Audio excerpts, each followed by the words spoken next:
Alhamdulillah, in the name of Allah subhanahu wa ta'ala, the most gracious, the most merciful, peace and blessings be upon our beloved Prophet Muhammad sallallahu alaihi wasallam. My beloved brothers and sisters, have you ever felt emptied by your own kindness? You keep showing up for people, you carry conversations that should have ended long ago, and you say it's okay when your heart knows it is not. From childhood, we were taught noble values.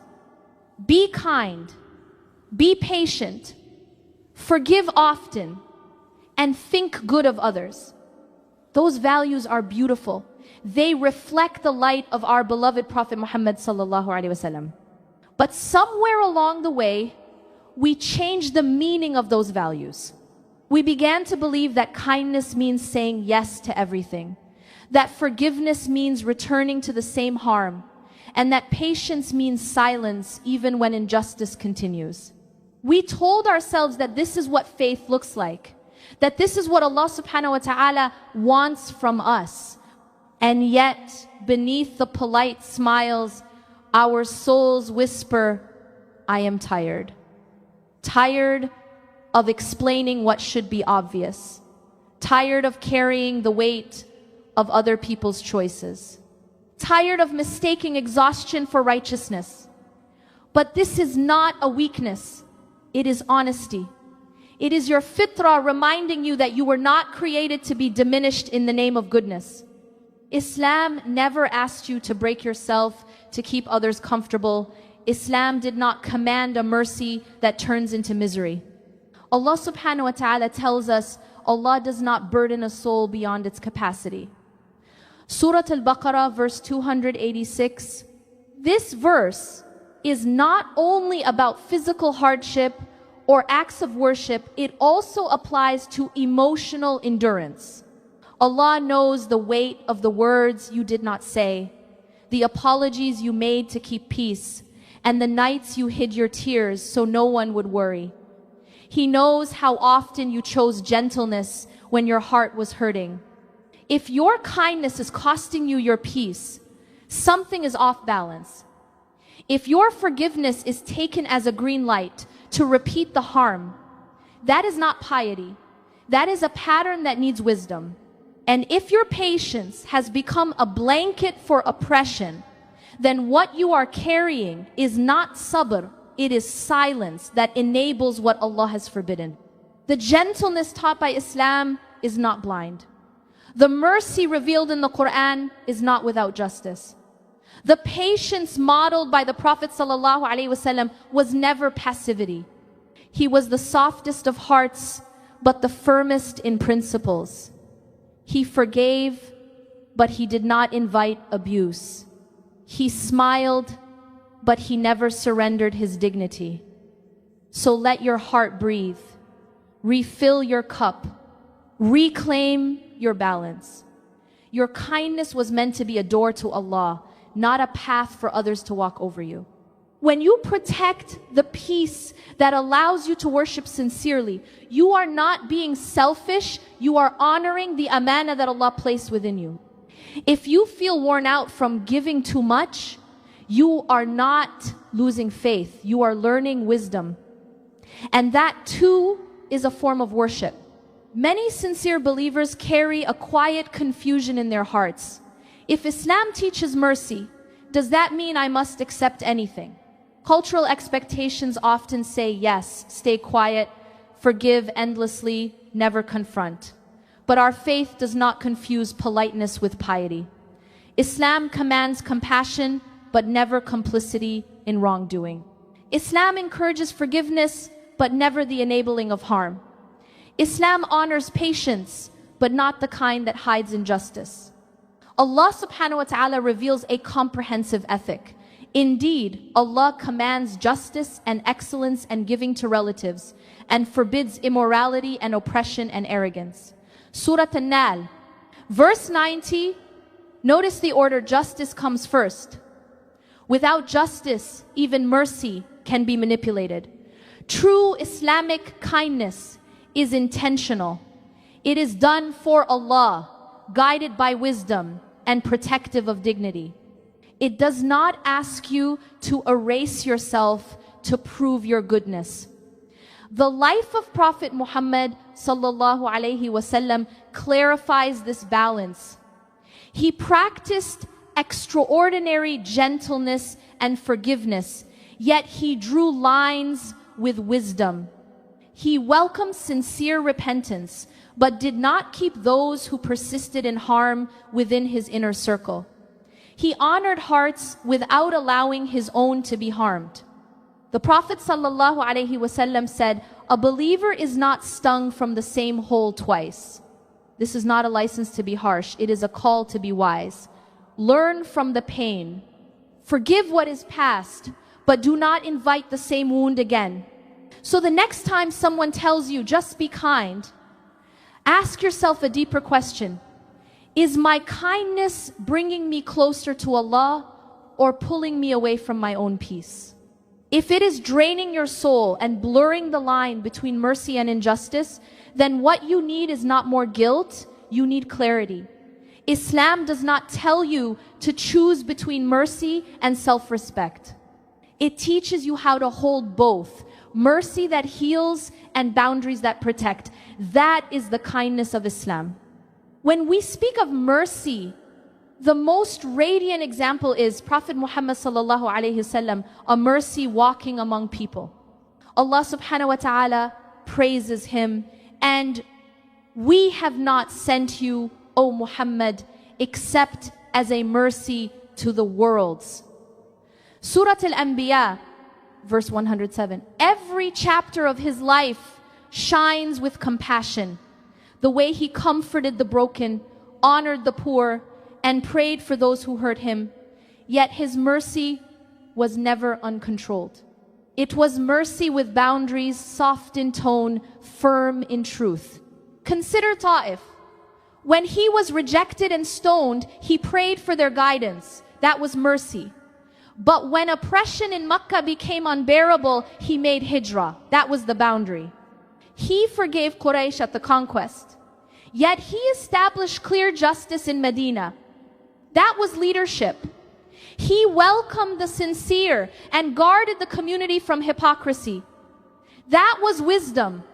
The Prophet ﷺ taught principles that protect hearts from harm. He said, do not cause harm or reciprocate harm. Mercy cannot demand your destruction. Kindness cannot require your humiliation. Patience cannot ask you to approve oppression.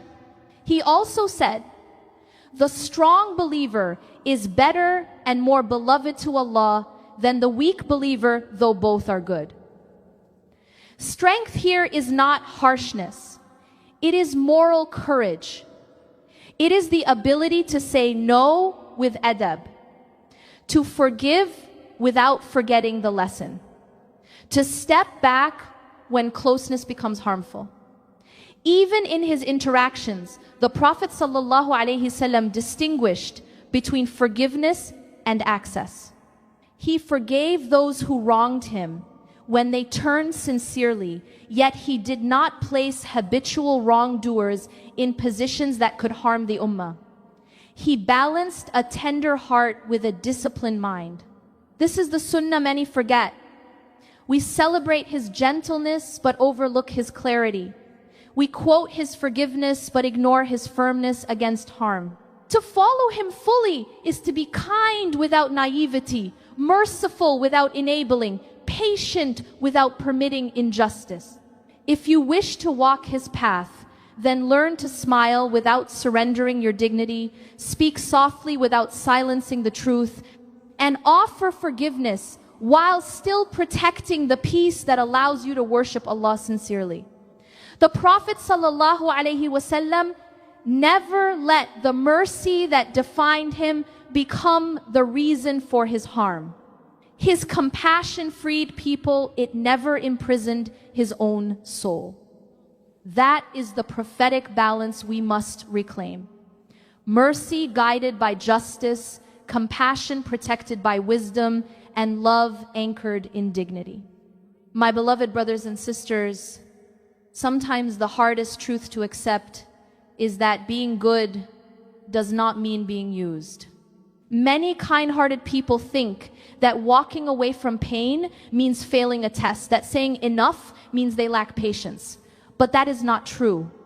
The Prophet Muhammad ﷺ showed us that kindness without wisdom is not kindness at all.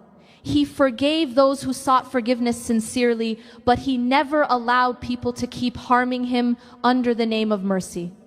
He drew clear lines between compassion and enabling, between forgiveness and foolishness, between mercy and manipulation.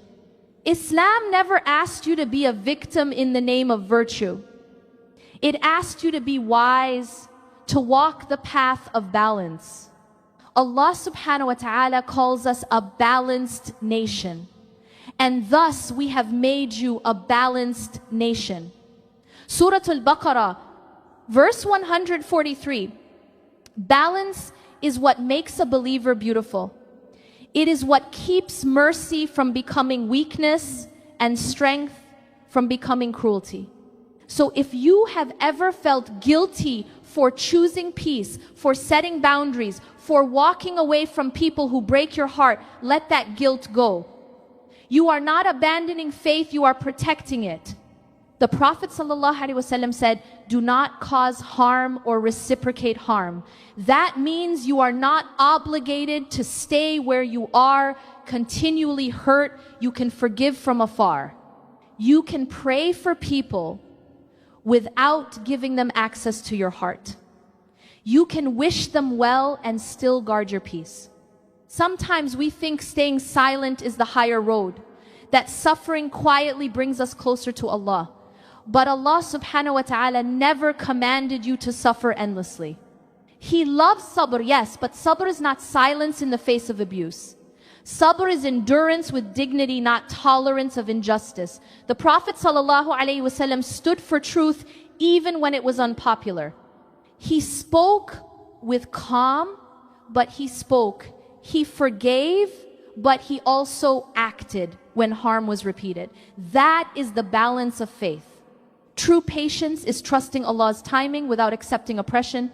True forgiveness is releasing hate without inviting more harm. True humility is staying kind without losing your worth. This is what Islam teaches. Mercy with wisdom, compassion with clarity, love with limits. Some of you listening right now are tired. You've given and given until your soul feels thin. You've smiled through pain and stayed silent through disrespect. You've forgiven people who never apologized. You've carried others while no one noticed you were breaking, blurring the line between mercy and injustice. Then what you need is not more guilt. You need clarity. Islam does not tell you to choose between mercy and self-respect. It teaches you how to hold both. Mercy that heals and boundaries that protect. That is the kindness of Islam. When we speak of mercy, the most radiant example is Prophet Muhammad ﷺ, a mercy walking among people. Allah subhanahu wa ta'ala praises him, and we have not sent you, O Muhammad, except as a mercy to the worlds. Surah Al-Anbiya, verse 107.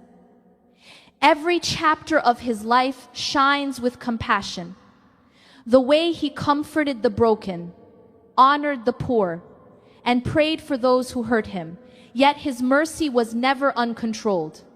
It was mercy with boundaries, soft in tone, firm in truth. Consider Ta'if. When he was rejected and stoned, he prayed for their guidance. That was mercy.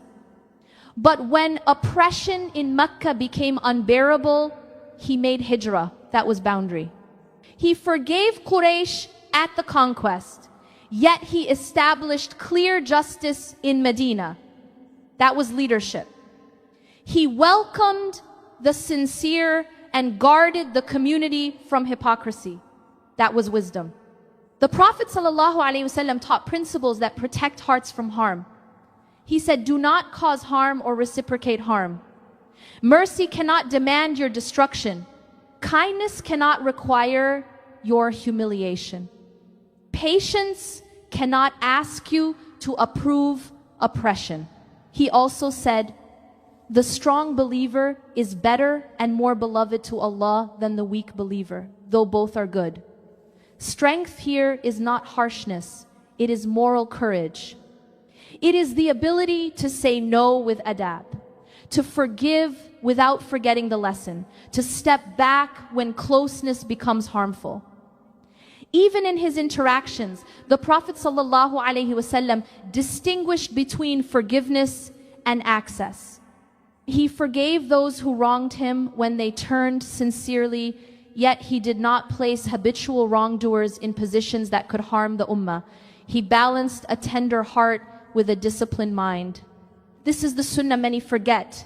We celebrate his gentleness but overlook his clarity. We quote his forgiveness but ignore his firmness against harm. To follow him fully is to be kind without naivety, merciful without enabling, patient without permitting injustice. If you wish to walk his path, then learn to smile without surrendering your dignity, speak softly without silencing the truth, and offer forgiveness while still protecting the peace that allows you to worship Allah sincerely. The Prophet ﷺ never let the mercy that defined him become the reason for his harm. His compassion freed people. It never imprisoned his own soul. That is the prophetic balance we must reclaim. Mercy guided by justice, compassion protected by wisdom, and love anchored in dignity. So my beloved brothers and sisters, if this reminder touched something within you, don't let it end here. Let it change the way you live, the way you love, and the way you protect your heart. Be the one who practices mercy, but with wisdom. Share this reminder not for attention, but for intention, so that maybe through you, Allah subhanahu wa ta'ala softens another heart that has been hurting in silence. And as you walk away today, remember, change begins with awareness, but it grows through action. So live this message with balance, mercy, and strength, and may Allah make your kindness a means of healing, never of harm.